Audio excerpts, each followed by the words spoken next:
Thank you so much for having me. It's such an honor.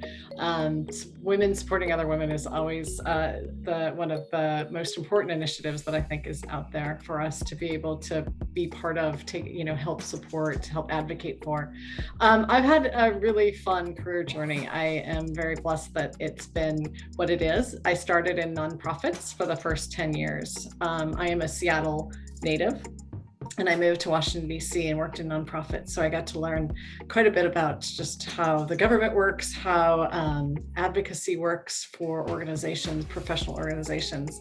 But then it was time to come home to Seattle, and I was offered a role at Microsoft. And so the chance to be in my hometown plus be working for such a great company was something I absolutely could not say no to. I have been at Microsoft now for 18 years and in marketing roles, and very different ones along the way. The first one, I was in the corporate event marketing team. So running all of the large external and internal events for the company. I was there for almost 10 years, so quite some time. I have a passion for events. But then I was able to make a move over to the partner channel. And our partner channel has, tens and thousands of companies, organizations that are part of the partner channel. We rely so heavily on them. My job was really fun. I got to go out and travel around and meet all of our partners, meet with our partners and their customers, really see, firsthand what was going on in the world with our customers and how we could jointly help them best with our partners. Then after about 12 years at Microsoft, 15 years almost, I finally decided to work for a product group. And so I moved over to business applications. So it's Dynamics 365 and Power Platform. And it's when digital transformation was really starting to happen. And when you think about business applications, that's really kind of the first step in an organization moving forward. And so that was an exciting time to be part of it as it was starting to grow the portfolio.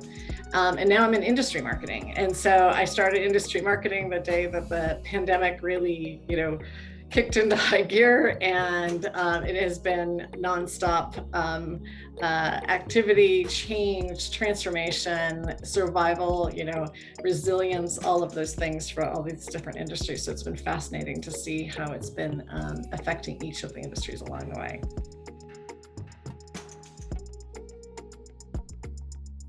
Yeah, so across all industries, like you have talked about, every industry is seeing this drastic change. And those companies that already were thinking about how does technology help us build better practices, more employee engagement, more customer and empowerment, those companies that had that some tech in place were able to quickly adjust, bounce back, manage through the pandemic because they were partway down on their digital transformation. Whereas the companies that didn't have any, those are the ones that had a harder time going quickly and changing and adapting rapidly.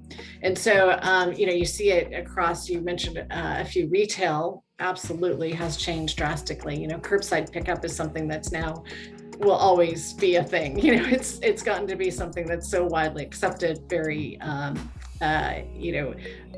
adapted by customers. Customers have an easier time being able to do something like that. That will always be there.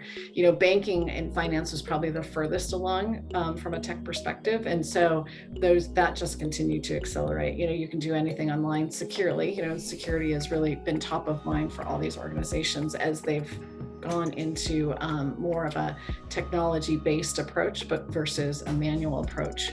And you travel, so many jobs have been lost in travel, and hopefully that those are starting to come back. They may be different jobs because of the way that the technology has affected the process of travel and the engagement that a customer might have. I think also you see it in healthcare. Teledoc. As you talk on a video, you can now talk to a doctor for your initial visit. You most of the time don't need to go in, for an easy conversation with your doctor, and it's really going to change, continue to change healthcare as we go forward.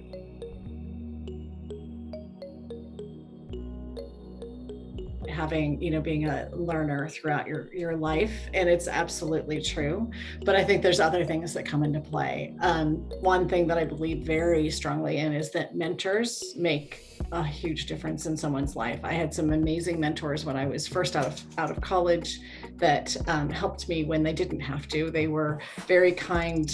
They wanted to help lift up others behind them so they could, help, pay back what they had received as well. And so I'm so grateful for those early mentors that throughout my career I continue to offer up. I never say no if someone says, "Will you be my mentor?" I will always say yes, because I truly believe you learn from each other.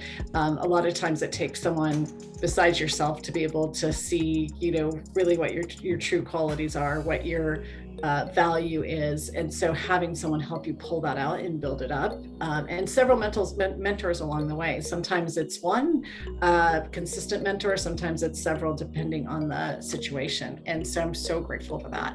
And I really do think too, it's being authentic. No one's career path is the same. And so choosing what feels right to you, where your skills and your passions lie, and where you can give, the most based on your strengths, that's where you should go, as opposed to looking at someone else and saying, well, but if they've done that, I need to be at that same place. I saw a great quote the other day. It's like, if all 7 billion of us, on the planet were on the same career path, it'd be super crowded and it would be a problem. So we all need to be on our own journeys.